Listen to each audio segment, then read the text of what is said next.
ओम नमः शिवाय, हर हर महादेव, जय महाकाल, जय पितृदेव। आप सभी को पता है कि श्राद्ध पक्ष, जिसे पितृपक्ष के भी नाम से जानते हैं, उसका सबसे आखिरी दिन है पितृपक्ष की अमावस्या का दिन, जो कि सर्व पितृ अमावस्या के नाम से भी जाना जाता है।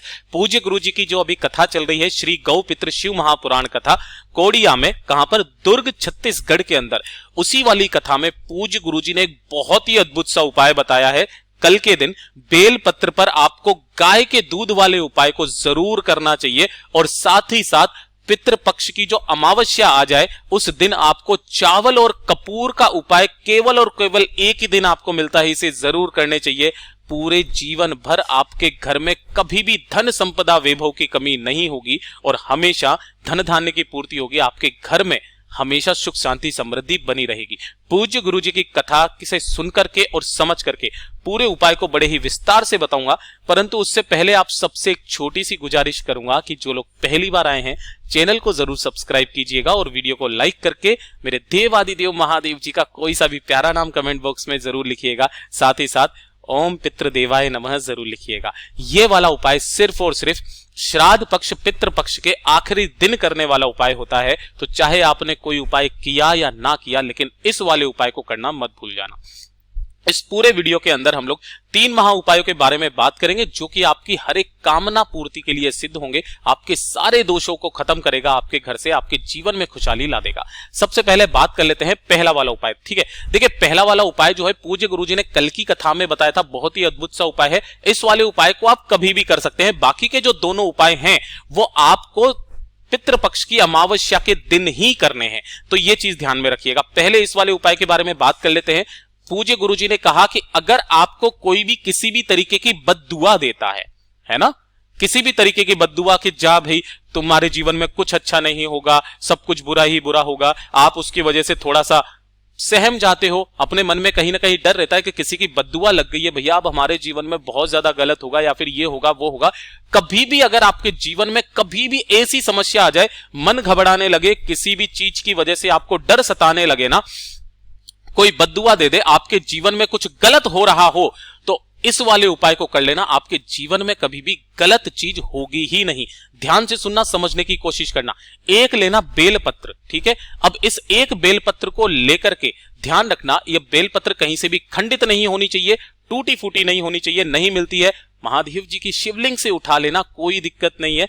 एक बेलपत्र आपको चाहिए होगी, थोड़ा सा लेना होगा गौ माता का दूध। लेकिन ध्यान रखना, ये जो गौ माता के दूध लेना है ना आपको, ये एकदम ताजा लेना है, उसी दिन का। ऐसा नहीं है आपका पुराना रखा हुआ कोई गौ माता का दूध ले लिया जो कि खराब हो चुका है। खराब दूध नहीं लेना है, गौ माता का कच्चा दूध लेना है, जो एक भी बार गर्म नहीं किया गया होता है। इसीलिए ताजा दूध के बारे में पूज्य गुरु जी कहते हैं, क्योंकि अगर इसे एक भी बार गर्म कर दिया तो फिर ये कच्चा दूध नहीं रहता है।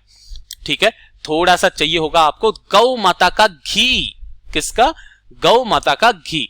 अब ध्यान रखना, 1 लोटा शुद्ध जल लेके किसी भी दिन, जब भी आपको लगे, या फिर हफ्ते में 1 दिन इस वाले उपाय को करना स्टार्ट कर दीजिए। आपके जीवन में कभी कोई गलत काम होगा ही नहीं, किसी की बद्दुआ नहीं लगेगी आपको। 1 लोटा शुद्ध जल लेकर के पहुंच जाना देवादिदेव महादेव जी के मंदिर शिवलिंग के पास, उत्तर दिशा नॉर्थ डायरेक्शन की तरफ मुंह करके खड़े हो जाना। ठीक है, सबसे पहले 1 लोटा शुद्ध जल देवादिदेव महादेव जी को चढ़ाना। ओम नमः शिवाय, श्री शिवाय नमस्तुभ्यं पंचाक्षरी मंत्र या षडाक्षरी मंत्र का स्मरण करते हुए, उसके पश्चात जो आपने एक बेलपत्र लिया है, उस एक बेलपत्र की जो बीच वाली पत्ती है ना, इस बीच वाली पत्ती पर आपको लगाना होगा, पूरी की पूरी पत्ती पर चिकने हिस्से की तरफ क्या लगाना है? गौ माता का दूध। जो आपने दूध लिया है ना, उस दूध को आपको इस पत्ती पर लगाना है। और जो नीचे की दोनों पत्तियां हैं, इन दोनों पत्तियों पर आपको लगाना होगा क्या? घी, जो आपने लिया है। ठीक है ना, गौ माता का घी। इसे यहां से पकड़ना, इस स्थान से, और पकड़ करके देवादिदेव महादेव जी की शिवलिंग पर आप समर्पित कर देना। कैसे? कि डंडी का मुख रहेगा जलाधारी की तरफ, बड़ी वाली पत्ती का मुख रहेगा आपकी तरफ। हाथ रखकर अपना दाहिना हाथ इसी बेलपत्र के ऊपर अपनी कामना कहना, मेरा समय कभी भी बुरा ना आए, जिन लोगों की मेरी बद्दुआ लगी है कभी भी उसकी वजह से मेरे जीवन में कभी कोई प्रभाव ना पड़े। कामना करना, वापस चले आ जाना। हफ्ते में 1 दिन करना स्टार्ट कर दीजिए, आपके जीवन में कभी कुछ बुरा हो ही नहीं सकता। ये तो हो गया उपाय जो कि पूज्य गुरु जी ने कोडिया दुर्ग छत्तीसगढ़ की कथा में कल बताया था। अब बात कर लेते हैं दूसरे वाले उपाय की तरफ, जो कि आपको सिर्फ और सिर्फ सर्व पितृ अमावस्या के दिन करना होता है, पितृपक्ष के सबसे अंतिम दिन। चाहे आपने कोई उपाय किया ना किया, आपके घर के सारे दोष मिट जाते हैं। चाहे वास्तु दोष हो, पितृ दोष हो, काल सर्प दोष हो, कुछ भी अगर किसी ने आपके घर पर जादू टोना कर्म भी किया है ना, वो भी सारे हट जाएंगे। अगर आपको नहीं भी पता है तब भी आप इस उपाय को करना क्या, सबसे अंतिम दिन, ध्यान रखना, अमावस्या के दिन शाम को। किस दिन? अमावस्या के दिन शाम को। अमावस्या के दिन शाम को आपको एक कटोरी लेने हैं चावल। क्या लेने हैं? चावल। एक कटोरी चावल लेना और थोड़ा सा ले लेना कपूर। मैं हमेशा आपको बताता हूं कि जब भी आप कपूर लो ना तो इस तरीके का देसी कपूर लिया करो। मैं इस वाले कपूर को आपको कभी भी नहीं बताता हूं, इसको अवॉइड किया कीजिए। हो सके तो इस तरीके से ये वाला जो कपूर होता है ना, ये होता है देसी कपूर, ओरिजिनल कपूर, ठीक है ना।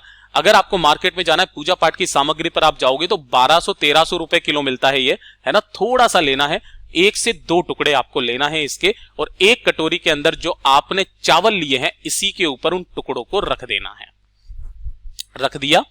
रख देने के पश्चात इस कटोरी को उठा करके आपको कहां पर रख देना है? आपके घर का जो मेन गेट है। अच्छा, मैं उस लोहे वाले गेट की बात नहीं कर रहा जो सबसे बाहर की तरफ में आता है, जहां से आप सड़क पर निकल जाते हो, ये वाला नहीं। जो आपका लकड़ी वाला गेट है ना, इस वाले गेट के बाहर की तरफ।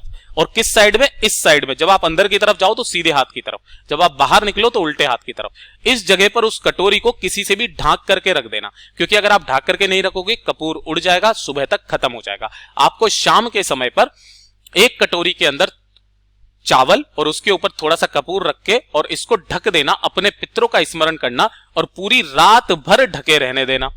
किस दिन? श्राद्ध पक्ष की अमावस्या के दिन। उस दिन रात को सो जाना। जब आप सुबह उठोगे तो दूसरे दिन लग जाएंगे नवरात्रे। शारदीय नवरात्रों का जो पहला दिन होता है ना, उस दिन सुबह के समय जब आप नहा धो लो, नहाने धोने के पश्चात इस कटोरी को लेना, इसी जगह पर आपको इन कपूर के टुकड़ों को जला देना है। इसी कटोरी के अंदर ही जला दोगे। वहां पर खड़े होकर के अपने पितरों से स्मरण करना कि मेरे घर में जो भी राग द्वेष है या फिर जो भी दोष हैं वो सारे के सारे खत्म हो जाए। देवादिदेव महादेव जी से प्रार्थना करना, अपना नाम और गोत्र बोल करके, और उसे जलते रहने देना। जब तक कपूर जल रहा है तब तक वहीं खड़े रहना, और जब कपूर जल जाए, सब कुछ खत्म हो जाए, नीचे जो बाकी के चावल बचेंगे ना, उन चावलों को आपको पक्षियों के लिए किसी भी घर की छत पर डाल देना। जहां पर पक्षी आ रहे हैं उनको आपको खिला देना है। घर के बड़े से बड़े दोष मिट जाते हैं। आपके पितृ दोष भी है, जीवन के लिए समाप्त हो जाएगा। पूज्य गुरु जी का यह वाला उपाय बहुत ही ज्यादा खास और अद्भुत है, जरूर कीजिएगा। बात कर लेते हैं तीसरे वाले उपाय की तरफ। तीसरे वाले उपाय में पूज्य गुरु जी ने कहा है कि अगर आपको अपने पितरों को स्मरण करना है, उन्हें तृप्त करना है, उन्हें तर्पण देना है, उन्हें मोक्ष देना है, ठीक है ना, ताकि वो पितृलोक में हमेशा प्रसन्न रहें, आपको हमेशा आशीर्वाद देते रहें, तो आपको पितृपक्ष की जो अमावस्या आती है, सबसे अंतिम अमावस्या, उस दिन आपको ये वाला उपाय जरूर करना चाहिए। एक दीपक आपको तैयार करना है। किसका? लंबी बाती का। किसका? लंबी बाती। मैं यहां लिख देता हूं, पितरों को हमेशा लंबी बाती का दीपक लगता है, और इसके अंदर भरना होगा गौ माता का घी, ठीक है ना।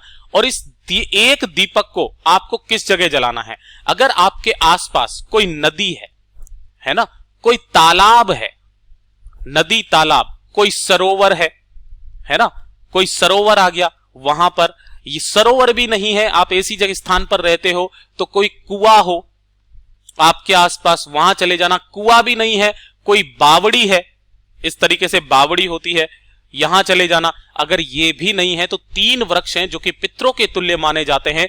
पहला पीपल का पेड़, दूसरा वट वृक्ष जिसे हम बरगद का पेड़ भी कहते हैं, बड़ का पेड़, और तीसरा बेलपत्र का पेड़ जो माता पार्वती के अश्रुओं से पैदा हुआ था।